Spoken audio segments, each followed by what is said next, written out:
कोई नहीं।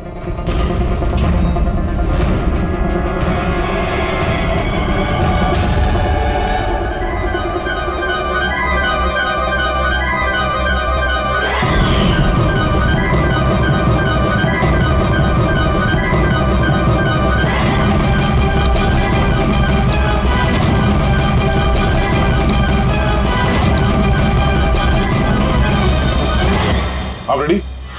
सर, सब जगह देख लिया, यहाँ पे कोई नहीं है। खबर तो गलत नहीं हो सकती, यहीं कहीं होना चाहिए। चलो देखते हैं।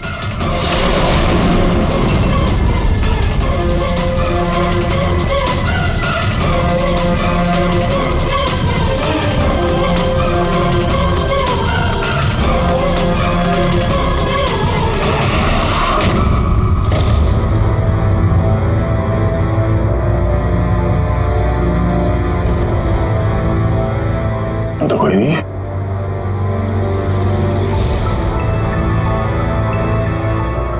शहर अभी भी गर्म है, लगता है यहाँ पे कोई था अभी। मगर सर एंड मौके पे भाग कैसे निकला? सर, हम लोग तो चारों तरफ से बंगले के अंदर घुसे, किसी को बाहर भागते हुए नहीं देखा है।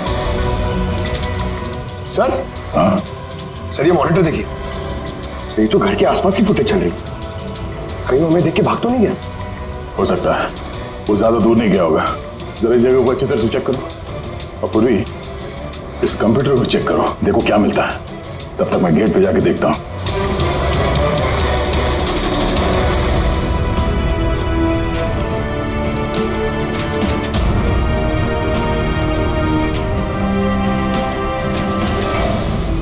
Mahesh, Mahesh, yes sir. ये रूट अंदर नहीं है, लगता भाग गया। तुम यहीं पे खड़े थे? सर मैं यहीं पे खड़ा था, मैंने किसी को नहीं भागते हुए देखा। यहाँ से कोई नहीं गया बाहर? नहीं सर। मेन गेट से तो कोई बाहर गया नहीं, पता नहीं ये रूट कहाँ से चला गया। सर, बाहर पीछे की तरफ एक गेट है, शायद वहीं से भाग गया होगा। सर वो कंप्यूटर पासवर्ड प्रोटेक्टेड है, ब्यूरो ले जाना पड़ेगा। सर, ये रूट जरूर अपने उसी खतरनाक मिशन को पूरा करने में लगा होगा। ये रूट को किसी भी हाल में जल्द से जल्द ढूंढना होगा। एक मिनट, पूरे घर में कहीं भी ये कारपेट नहीं है, और यहाँ पे कारपेट रखा हुआ है, उसके ऊपर ये स्टूल। जरा हटाओ इसे। सर यहाँ पे खुफिया दरवाजा। बड़ी, तुम यही रहो इनके साथ, हम लोग अंदर देखते हैं।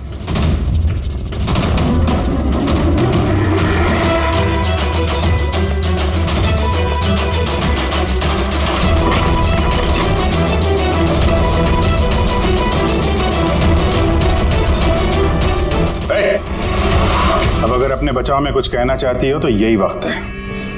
मुझे कुछ नहीं कहना, जो भी कहना मेरा वकील कहेगा। सर हमने इस रूट का कंप्यूटर सिस्टम एक्सेस कर लिया है और इंक्रिप्शन में भी सफल हो गए। कुछ पता चला? हाँ सर, इसने पिछले कुछ दिनों में इंटरनेट पे भयानक वीडियोस पोस्ट किए।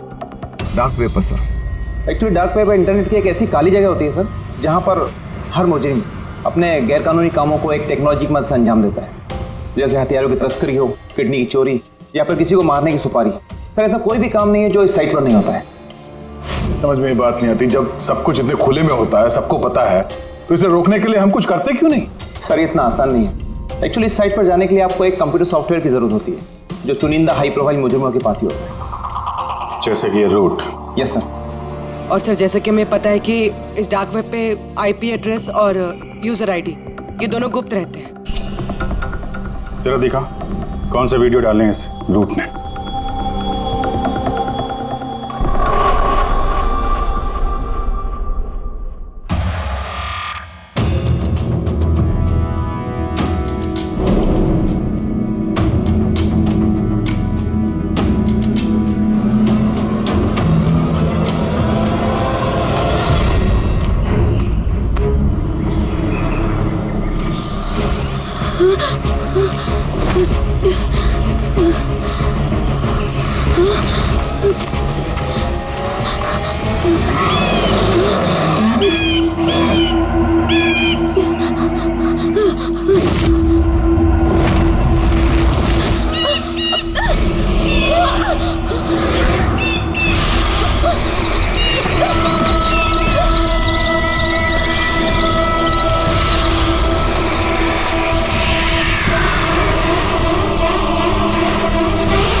अरे बाप रे, ये तो किसी डरावनी फिल्म का भयानक सीन है। ये सीन क्यों डाला डार्क वेब में? सर ये किसी फिल्म का सीन नहीं है, ये सब असली में हुआ है और किसी हीरोइन के साथ नहीं, बल्कि एक मासूम लड़की के साथ। जहां तक मुझे याद आ रहा है इसे स्नफ फिल्म कहते हैं ना? हाँ सर, बहुत बड़ी इंडस्ट्री है इन वीडियोस की। कौन है ये लड़की? मुझे नहीं पता। तुम जिम्मेदार हो इसकी मौत की? नहीं सर, मैं किसी की मौत की जिम्मेदार नहीं हूँ। मुझे तो बस पैसे दिए गए थे ये वीडियो डार्क वेब पे डालने के लिए, और मैंने बस डाल दिया। किसने दिए पैसे? मुझे नहीं पता। नहीं पता कहने से काम नहीं चलेगा। एक लड़की की जान गई है। सर मेरे यकीन कीजिए, ऑनलाइन पैसे ट्रांसफर किए गए थे मेरे अकाउंट में। किसने किए मुझे कुछ नहीं पता। पता नहीं है तो पता करो। कंप्यूटर की बहुत बड़ी महारथी हो ना, ये पता करना तुम्हारे लिए कोई मुश्किल काम नहीं है। पता करो। अभिजीत, अगर कोई इस तरह का फिल्म बना के अपलोड कर रहा है तो हमें जल्द से जल्द उस तक पहुंचना होगा जो ये मौत का खेल खेल रहा है। एक काम करते हैं, इस लड़की की फोटो सभी पुलिस स्टेशन में भेज देते हैं। एक बार पता चल जाए लड़की कौन है, सारा मामला साफ हो जाएगा।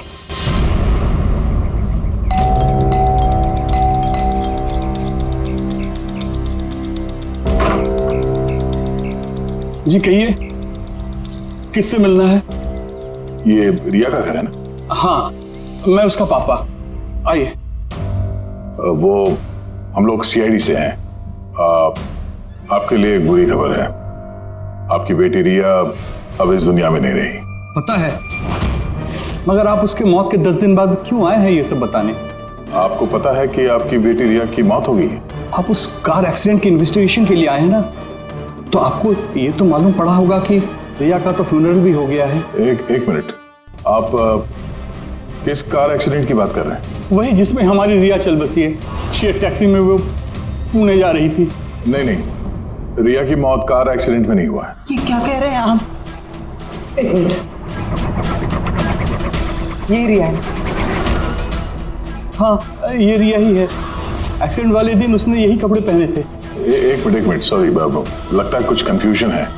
आप जरा बताइए कि आपकी बेटी रिया का कार एक्सीडेंट कैसे हुआ था? शेयर टैक्सी में वो पुणे जा रही थी, 7 और लोग भी थे उसके साथ। तो रास्ते में उसकी गाड़ी का बड़ा भयानक एक्सीडेंट हो गया। पूरी कार आग के लपटों में झुलस गई। मरने वालों के तो चेहरे तक पहचान में नहीं आ रहे थे। तो आप लोगों ने रिया को कैसे पहचाना? उसके सामान के जरिए बस हम उसे पहचान पाए। आपने ये नहीं बताया कि ये फोटो कब की है? वैसे हम लोगों को भी पता नहीं कि ये फोटो कब की है, पर पता चलते ही हम आप लोगों को बता देंगे। लगता है रिया का ये एक्सीडेंट सिर्फ एक दिखावा था, उसकी मौत की असली वजह को छुपाने के लिए। सर अगर रिया का कार एक्सीडेंट एक दिखावा था तो वो बाकी के 7 लोग जो उसके साथ गाड़ी में थे, कहीं वो भी रिया की तरह ही तो नहीं मारे गए? हो सकता है। सबके परिवार वालों से मिलना पड़ेगा। किस्मत अच्छी थी हमारी कि जो 7 लोग एक्सीडेंट में मारे गए थे उनमें से एक का अंतिम संस्कार नहीं हुआ था। देखते हैं डॉक्टर सालों के इस लाश से क्या सुराग निकाल पाते हैं।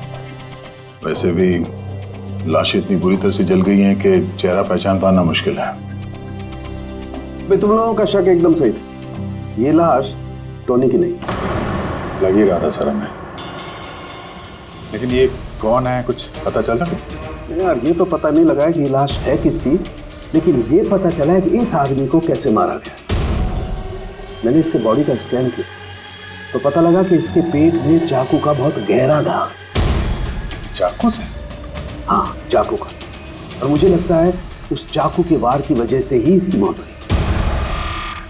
मतलब चाकू से मारा किसी और को और उसे टोनी बता के एक्सीडेंट का हिस्सा बना दिया। ये गैंग आखिर करना क्या चाहता है? और इस आदमी की मौत 3 हफ्ते पहले हुई है। एक कार एक्सीडेंट हुआ 10 दिन पहले। वही तो, मतलब कार जब एक्सप्लोजन में जलाई गई उससे कहीं पहले इस आदमी की मौत हो चुकी। 3 हफ्ते से इसकी लाश संभाल के रखी थी ताकि इस भयानक खेल को अंजाम दिया जा सके। यार एक काम करते हैं, जहाँ पे एक्सीडेंट हुआ था वहीं पे चलते हैं, पता करते हैं एग्जैक्टली उस दिन हुआ क्या था। मैं तो मजे से कार चला रहा था सर, और रेडियो पे गाने सुन रहा था। तभी अचानक से मैं जोर का धमाका सुना। मैं तुरंत अपने कार से निकला और मैंने देखा कि मेरी सामने एक कार आग की लपटों में जल रही थी। मुझे समझ में नहीं आ रहा था कि मैं क्या करूं। तो ये कितने बजे की बात है? सर मुझे लगता है कुछ शाम के 5 बजे होंगे। है? ये कैसे हो सकता है? सर एक सेकेंड सर, ये टोल नाके की फुटेज देखिए सर। यहाँ पे तो गाड़ी 3:30 बजे क्रॉस हुई थी, फिर ये जगह वहां से 20 किलोमीटर दूर ही है सर। तो 20 किलोमीटर का सफर तय करने में 1.5 घंटे तो नहीं लगने चाहिए। रास्ते में कोई ढाबा होटल भी नहीं है, कोई चाय वाय के लिए रुक जाए जहाँ पे? एग्जैक्टली। तो उस हिसाब से गाड़ी को यहाँ पे 4 बजे पहुंच जाना चाहिए था, मगर यहाँ पे एक्सीडेंट हुआ 5 बजे। इसका मतलब है ये जुर्म इस 1 घंटे में ही हुआ है। तो गाड़ी को उस समय कहीं ले जाया गया और उन सबको उतार के उसमें 7 लाशें रख दी गई। और उसके बाद गाड़ी को यहाँ पे लाके ब्लास्ट करवा दिया। सब प्लान था। सर ऐसा लगता है इन सब लोगों को वहीं लेके गए हैं जहाँ पर रिया को लेके गए थे, वो स्नफ फिल्म बनाने के लिए। जगह जल्द से जल्द ढूंढनी होगी यार। पूर्वी ने SMS भेजा तो किसी पेड़ की फोटो है। हाँ पूर्वी। सर ये पेड़ जिसकी फोटो भेजी है मैंने, इसे मोरिंगा ओलिफेरिया कहते हैं सर। हाँ सर ठीक ऐसा ही पेड़ रिया वाले फुटेज में भी है। ये देखिए सर, उस फुटेज का स्क्रीनशॉट भेज रही हूँ मैं। सर ये पेड़ महाराष्ट्र के 2 जंगलों में पाए जाते हैं। ये तो एग्जैक्टली वैसे ही पेड़ है, महाराष्ट्र के 2 जंगलों में। कौन कौन सी जंगलों में? सर एक जंगल है जो नासिक के पास है, और दूसरा जंगल एक्सीडेंट वाली जगह से सिर्फ 1 घंटे की दूरी पे है, और इस जंगल का नाम है प्रीफिक्स फॉरेस्ट। जरूर ये मौत का खेल इस प्रीफिक्स जंगल में ही हुआ है। प्रीफिक्स फॉरेस्ट तो काफी बड़ा जंगल है यार, मीलों तक फैला हुआ है। फॉरेस्ट ऑफिसर की मदद लेनी होगी।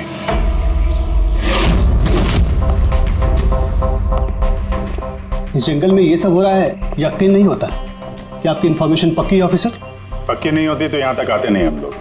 आप बताइए, कुछ हाल फिलहाल में ऐसी कोई घटना आप लोगों ने कुछ सुनी हो, कुछ देखी हो, जंगल के अंदर कुछ हुआ हो? बिल्कुल नहीं, और अगर ऐसा कुछ होता तो हम जरूर उस पर ध्यान देते। चलो कोई नहीं, फिर भी अपनी तसल्ली के लिए एक बार हम जंगल देखना चाहेंगे। श्योर। वैसे सर आप लोग पूरा जंगल देखना चाहेंगे? क्योंकि मीलों तक फैला हुआ है ये, इसमें काफी वक्त लग सकता है। नहीं, हम पूरा जंगल नहीं देखेंगे। हमें जंगल का वो हिस्सा दिखाइए जहाँ पे कोई आता जाता नहीं है, क्योंकि अक्सर सुनसान इलाकों में ही जुर्म पनपता है। Okay officers. विनोद, मेघना, इन्हें जंगल के उन इलाकों की दिखाने की जिम्मेदारी आपकी है। ओके? जी सर। Yes sir. सर एक सेकेंड। सर ये देखिए, सर ये जंगल का सबसे घना और सुनसान इलाका है। मेरी समझ से हमें यहीं से शुरू करना चाहिए। ठीक है, देखते हैं।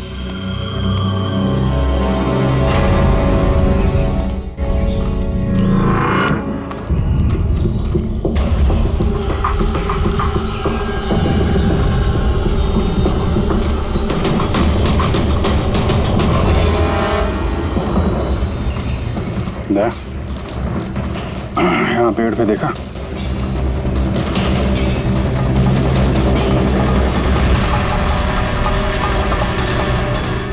छोटा सा कैमरा। मतलब हम लोग सही जगह पे आ गए हैं। यही वो जगह है जहाँ पे वो फिल्म बनाई जा रही है। कैमरा ऊपर भी है, उस तरफ पैंड है।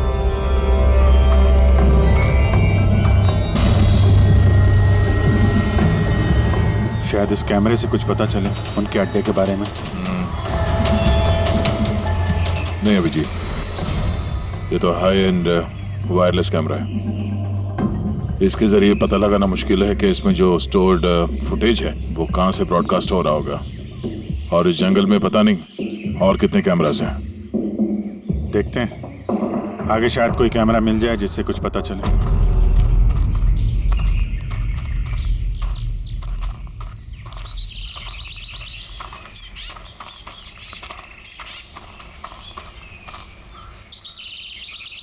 सर सही निशान देखिए, मुझे लगता है हमसे पहले यहाँ कोई आया है। हम लोग सही डायरेक्शन में जा रहे हैं।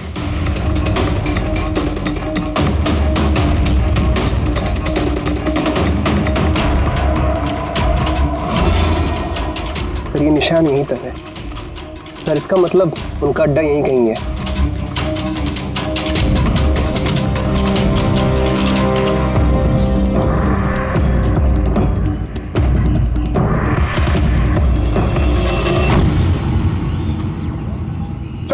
सर जल्दी आइए।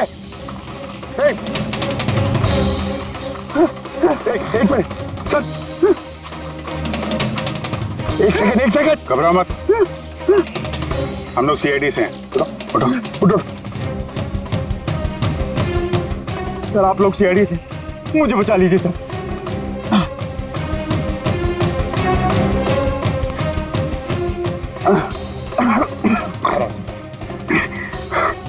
यहाँ फंस कैसे गए तुम? सर मुझे इस जंगल से बाहर निकलने का रास्ता नहीं मिल रहा सर, उस खूनी ने एक एक करके सबको मार दिया। तुम लोग यहाँ आए कैसे? हम से टैक्सी में सवार होकर सफर कर रहे थे कि अचानक हमारी गाड़ी पंक्चर हो गई और कार रुक गई।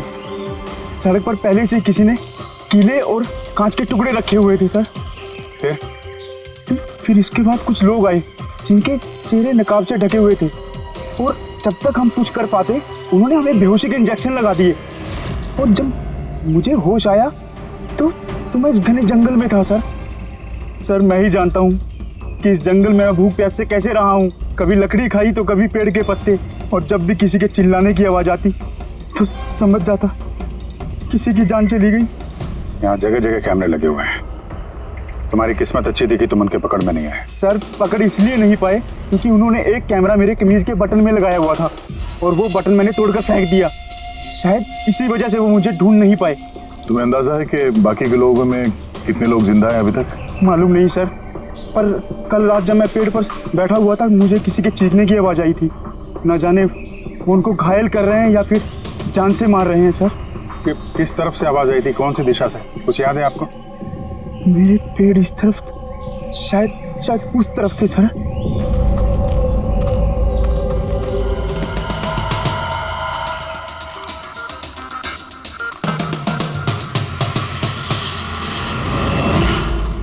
सर खून,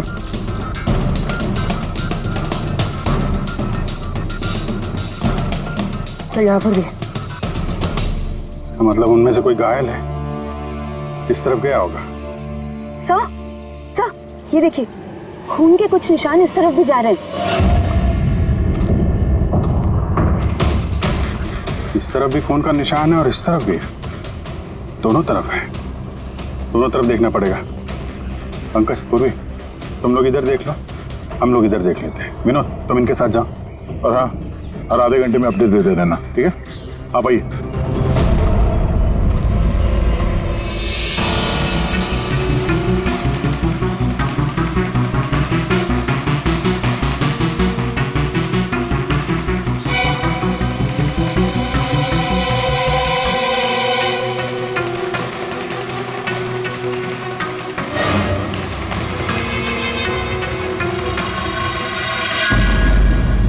एक मिनट, वो क्या है?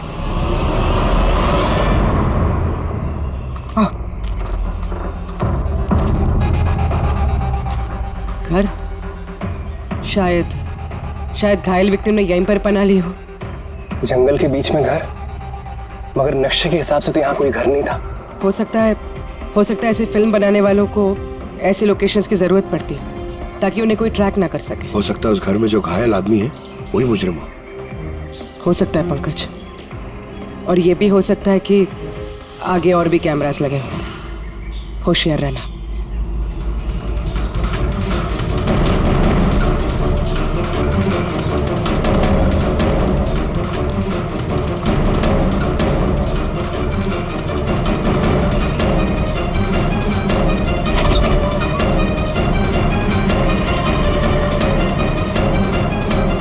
पंकज, टॉर्च।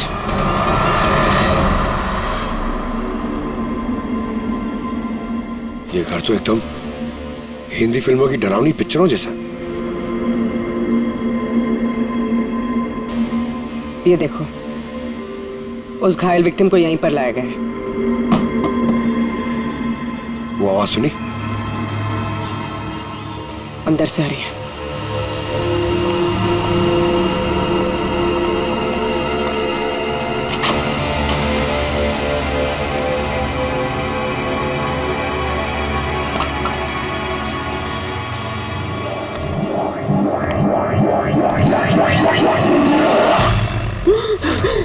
नहीं छोड़ दो मुझे जाने दो।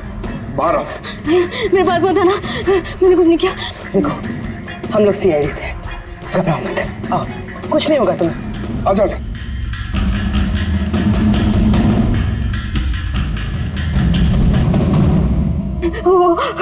वो यहीं पे, वो यहीं पे।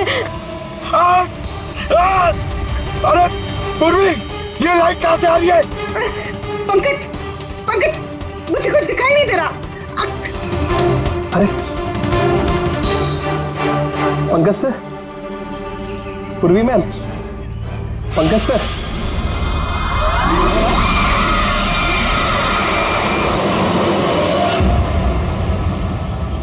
सर, खून के निशान तो यहाँ के खत्म हो गए। अरे ऐसे कैसे हो सकता है? घायल आदमी अगर यहाँ पर आएगा तो यहाँ से अचानक कैसे गायब हो जाएगा? शायद वो मुजरिमों के हाथ लग गया यहाँ इस पॉइंट पे पहुंचने के बाद। हो सकता है। पता नहीं मोहित के अलावा और कोई है जिंदा कि नहीं। 1 घंटा हो गया तो पूर्वी और पंकज का कोई फोन कॉल नहीं है।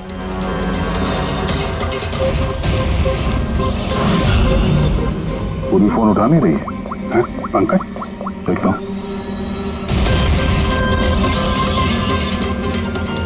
पंकज भी फोन नहीं उठा रहा है। अरे यार किसी मुसीबत में नहीं है दोनों? चलो चल के देखते हैं, चलो। यहाँ पे खून इस तरफ गए थे।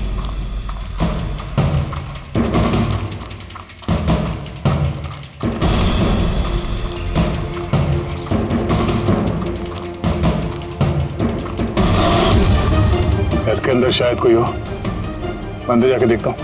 ठीक है, तब तक मैं यहाँ बाहर देखता हूँ।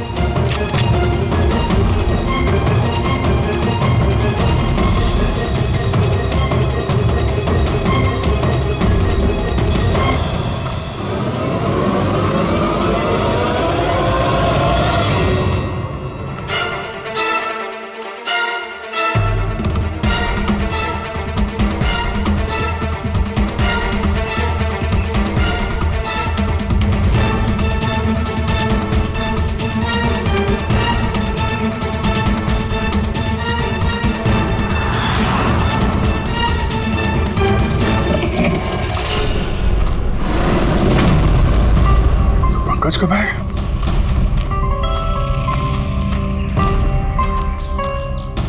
पंकज,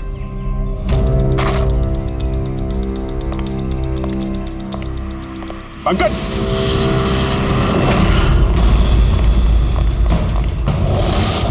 पंकज, पंकज, पंकज, कैसे? उठो, उठो, सर, उठो। क्या हुआ? हाँ? सर वहाँ पे वो घर में गए थे सर, वहाँ पे एक लड़की थी सर। हाँ, सर बात ही कर रहे थे सर, पता नहीं एकदम से इतनी रोशनी आई सर कि कुछ दिखने नहीं, कुछ समझ में नहीं आ रहा था। वो घर से जैसे जैसे मैं निकला बाहर शायद यहाँ गिर गया सर, पता नहीं कुछ समझ में नहीं आ रहा सर, एकदम चक्कर आ रहा है। और पूर्वी, विनोद, वो कहाँ है? सर वो लोग पता नहीं सर, अंदर थे, बाहर निकले पता नहीं सर। ओह नो, क्या हुआ क्या तुम्हें? ये ठीक है। पूर्वी और विनोद मिले? नहीं, उस घर के अंदर तो कोई भी नहीं। ओह गॉड, उन्हें कहीं कुछ हो ना गया हो।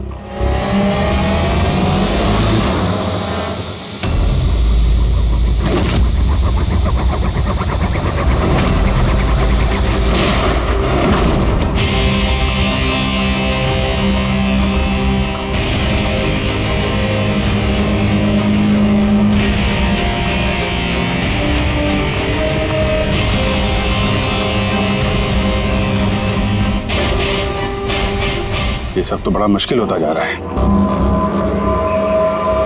हमें वापस जाना होगा। चलो। क्या मतलब? देखो दया, हमें ये नहीं मालूम है कि अपराधियों की तादाद कितनी है, कितने कैमरे लगा रखे हैं यहाँ पे, कितने हथियार हैं उनके पास, ऊपर से हम पे हर वक्त नजर रखे हुए हैं। अभी फिलहाल हम उनसे मुकाबला करने की तैयारी में नहीं है। और पूर्वी, उसे यहाँ पे अकेला छोड़ के चले जाएंगे हम? यार दया देखो, पूर्वी उनके चंगुल में फंस चुकी है। हम उसको बचाने जाएंगे तो हम भी नहीं बच पाएंगे। अभिजीत, क्या हो क्या गया तुम्हें? कुछ याद है सीआईडी में हमें पहले क्या सिखाया था? यही कि सबसे पहले अपने साथी को पीछे मत छोड़ना, चाहे वो जिंदा हो या मर चुका हो। अरे यार, हर लड़ाई रूल बुक के हिसाब से नहीं लड़ी जा सकती। हमें यह भी सिखाया गया था कि प्रेजेंस ऑफ माइंड का इस्तेमाल करना अलग अलग परिस्थितियों में। आई एम सॉरी, तुम्हारे इस थॉट से मैं एग्री नहीं करता। I am sorry. तुम्हें जाना है तुम जा सकते हो, बिना पूर्वी के मैं यहाँ इस जंगल से बाहर नहीं जाने वाला। जिद मत करो दया, हमें यह भी नहीं मालूम है कि पूर्वी जिंदा है कि नहीं। अभिजीत, वो एक सीआईडी ऑफिसर है, इतनी आसानी से हार मानने वाली नहीं है। वो बेचारी अकेली लड़ रही होगी उन मुजरिमों से, और अब जब उसे सबसे ज्यादा जरूरत है हमारी, हम पीठ दिखा के भागेंगे यार। ज्यादा जरूरी यह है कि जो लोग उस गिरोह के कैद में नहीं आए हैं उनको बचाया जाए। और तुम्हें पूर्वी की इतनी परवाह है तो जिद मत करो, मेरे साथ चलो, हम लोग अच्छी प्लानिंग बना के वापस आएंगे। चलो। इसे हो क्या गया सर? अभी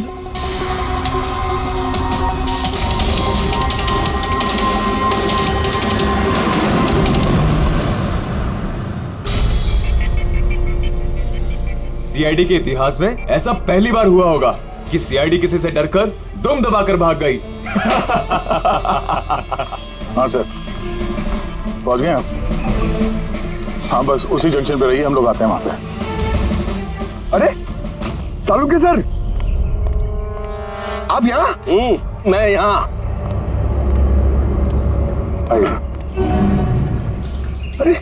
अरे तुम्हें क्या लगा हम लोग पूर्वी को ऐसे ही छोड़ देंगे जंगल में मरने के लिए? हैं? तो आपका और दया सर का झगड़ा झूठा था। जब अभिजीत ने वहां पे कैमरा देखा तो उसने मुझे इशारा किया। पता नहीं और कितने ड्रोन लगा रखे होंगे हम पे नजर रखने के लिए। जो आदमी उस कैमरे के जरिए हम पर नजर रखे हुए था, उसकी आंखों में धूल झोंकना जरूरी था, इसलिए। अब वो लोग ये सोच के बैठे होंगे कि हम लोग जंगल से निकल गए, थोड़े रिलैक्स भी हो जाएंगे। यही मौका है उन पे हमला करने का। अभिजीत, ये लो, ये तुमने मंगाया था। ये क्या डिवाइस है सर? ये जैमर है पंकज। आसपास इस एरिया में जितने भी कैमरे होंगे सब जैम हो जाएंगे। अब वो हम पे नजर भी नहीं रख पाएंगे। और ये ड्रोन पे जो कैमरा लगा है, इसकी रेंज 7 किलोमीटर सिर्फ। बैटरी तो खत्म होने वाली है। इसका मतलब अगर हम इसे नहीं पकड़ते तो ये वापस उनके अड्डे पे जाता बैटरी बदलने के लिए। जरा आईपैड निकालना, नक्शा निकालो उसमें।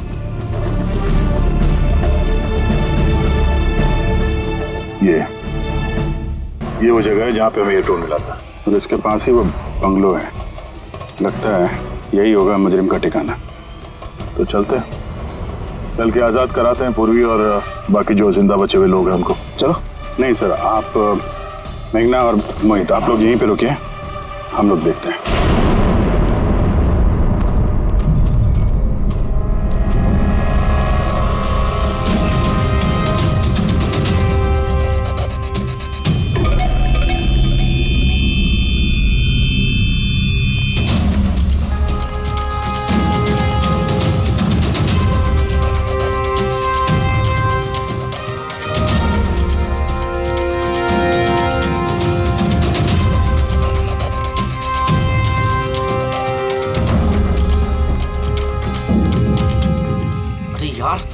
पूरा सिस्टम बंद कैसे हो गया? देख तक कुछ ऐसे आवाज आ रही है। कैसे हो सकता है पूरा सिस्टम?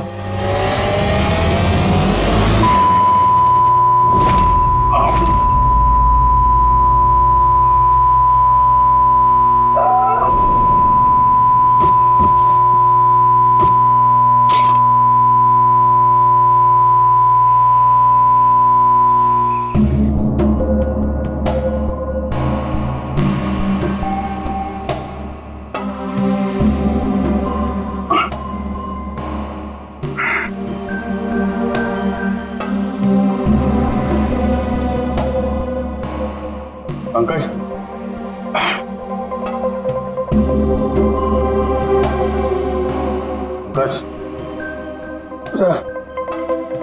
हमारे स्वागत की पूरी तैयारी कर रखी थी इन लोगों ने। सर ये लोग अगर हमें मारना चाहते तो पहले ही मार देते। हमें मारते हुए क्या ये फिल्म बनाना चाहते हैं?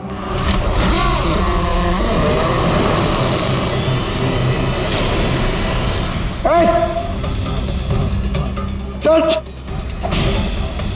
जाओ।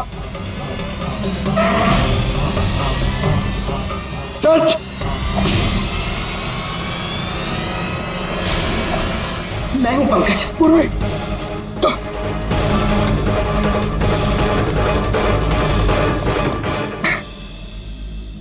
तुम ठीक हो? हाँ सर।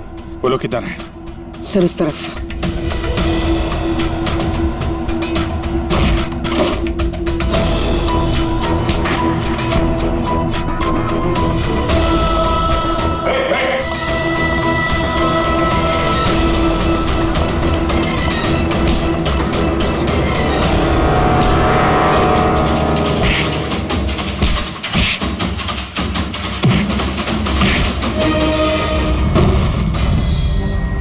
सर चल चल।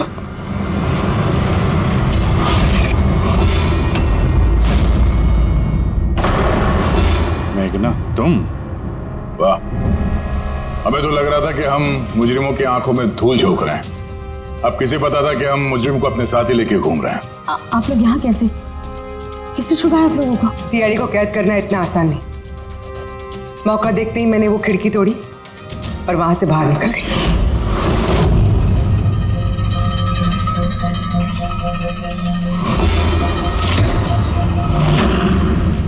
और उसके बाद मैंने उन्हीं लोगों का पीछा किया जिन लोगों को तुमने भेजा था मुझे ढूंढने के लिए। और फिर मैंने उस नकाबपोश आदमी को देखा और उसका भी पीछा किया।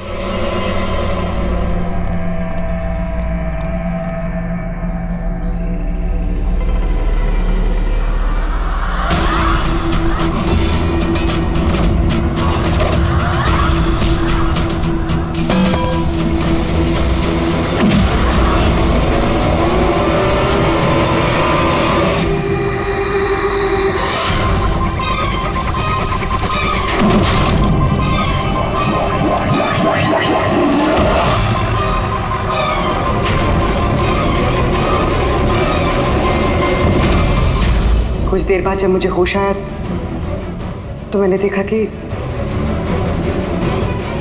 मगर इससे पहले कि मैं बाकी ऑफिसर्स तक पहुंच पाती तुम्हारी उस सोनिक बूम वाली आवाज ने इन्हें बेहोश कर दिया था।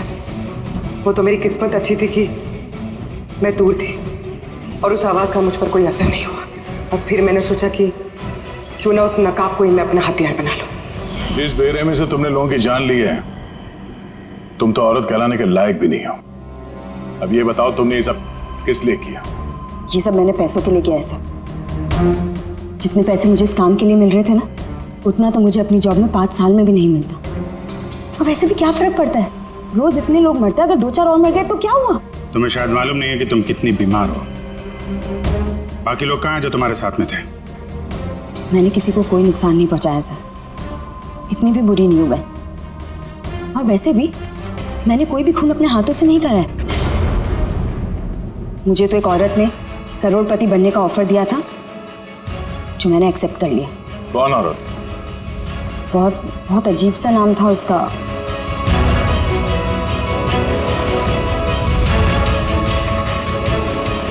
रूट। रूट?